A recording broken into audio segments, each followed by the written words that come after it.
तो वहां हमारे साथ एक ब्रजवासी वाद्य बजाने वाले भी थे। तो जिनके यहां हम रुके थे, उन्होंने इतना परेशान कर दिया, इतना परेशान कर दिया महाराज, क्या बताएं। अब विदेशी लोग, उनने 7 दिन की रोटी एक ही दिन में बना दी और सब फ्रिज में रख दें। हमसे बोले यहीं से निकालो, गरम करो, खा जाओ। अब तो बढ़िया हो गया, वहां पर भी अब भी वैष्णव बहुत सारे हो गए, अमेरिका, कनाडा, ऑस्ट्रेलिया, सब जगह अब इतनी दिक्कत नहीं होती। बहुत पहले की बात बता रहे हैं, 2015 में हमने कथा करना शुरू किया, उससे भी करीब 5-6 साल पहले की बात। तो पहले दिन ही हम लोग पहुंचे, तो रोटी महाराज माइक्रोवेव में गर्म कर करके आ रही थी, और रोटी भी कैसे, सब्जी अलग नहीं थी, रोटी के बीच में ही सब्जी थी, रोल बना करके वही परोस रहे थे। तो अब वो गर्म कर करके दे में, हम लोग कहीं और से कथा करके वहीं अमेरिका में से कहीं से आए थे। अब जैसे पहुंचे महाराज, वो गर्म कर करके दे, तो पहले तो खाए तो बड़ा अजीब सा स्वाद लगा। फिर वो बोल के गए, बोले अब हम कल से तो हम लोग वयोवृद्ध हैं, आप खुद ही इसमें गर्म कर करके पा लेना।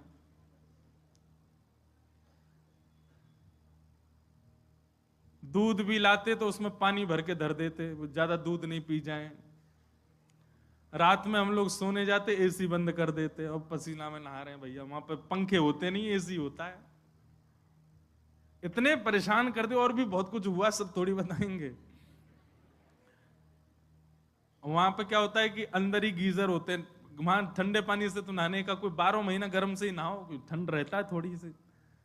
गीजर बंद कर देते, बेचारे नहाते नहाते चिल्ड पानी आता, ठिठर जाते। तो हम और पिताजी तो ठीक थे, पिताजी की तो हम लोग सेवा करते थे, व्यवस्था कर दी थी बढ़िया। और शहर का नाम लूंगा तो वो पहचान जाएंगे, इसलिए मैं शहर का नाम भी नहीं बता रहा। तो वो तबला वाले जो भैया गए थे हमारे संग ब्रजवासी, वो बड़े परेशान हो गए। अंतिम दिन क्या हुआ, सबका सम्मान किया जा रहा था, व्यास जी का किया, हम पिताजी के संग गाने पे गए थे, तो हम कोरस वाले, हमारा भी सम्मान हुआ।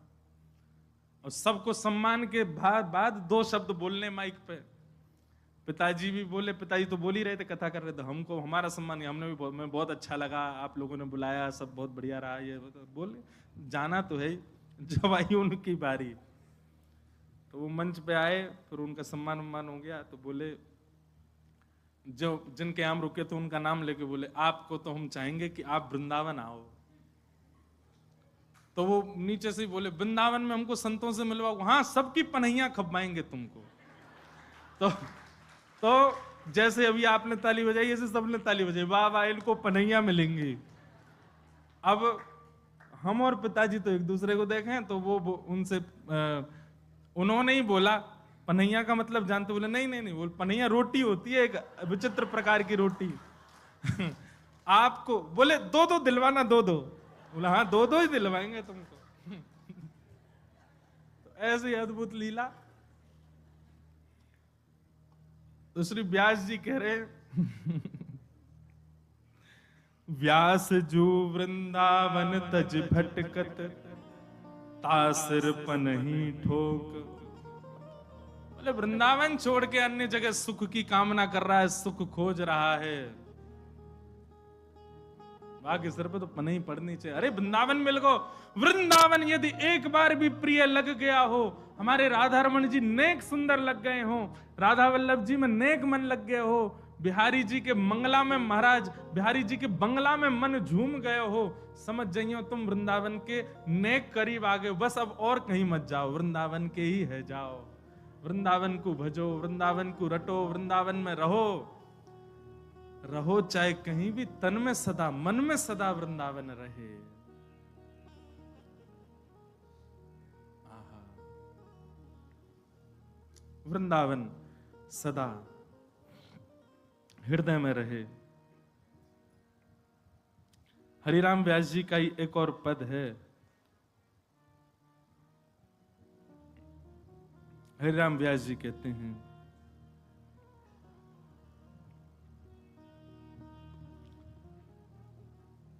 वृंदावन भजने वालों को यह पद याद होना चाहिए, रसिक अनन्य हमारी जाति, रसिक अनन्य हमारी जाति। हम ब्राह्मण क्षत्रिय वैश्य शूद्र बाद में हैं, गले में कंठी माला आ गई, सिर पर उर्दपुंड आ गया, ब्रजरज माथे से लग गई। आपकी जाति क्या है? बोले हम रसिक हैं। कौन है? रसिक हैं। रसिक अनन्य हमारी जाति, रसिक अनन्य हमारी जाति। कुल देवी श्यामा बरसानो, कुल देवी श्यामा बरसानो, कुल देवी श्यामा बरसानो, कुल देवी श्यामा बरसानो। खैरो ब्रजवासिन सो पाती, खैरो ब्रजवासिन सो, खैरो ब्रजवासिन सो पाती, खैरो ब्रजवासिन सो पाती। अनन्य हमारी जाति, रसिक अनन्य हमारी जाति। देखो इस पद में हमारी पूरी पहचान है। बहुत ध्यान से उन सब लोग इधर देखो। कुलदेवी कौन है हमारी? श्री राधा रानी। हमारी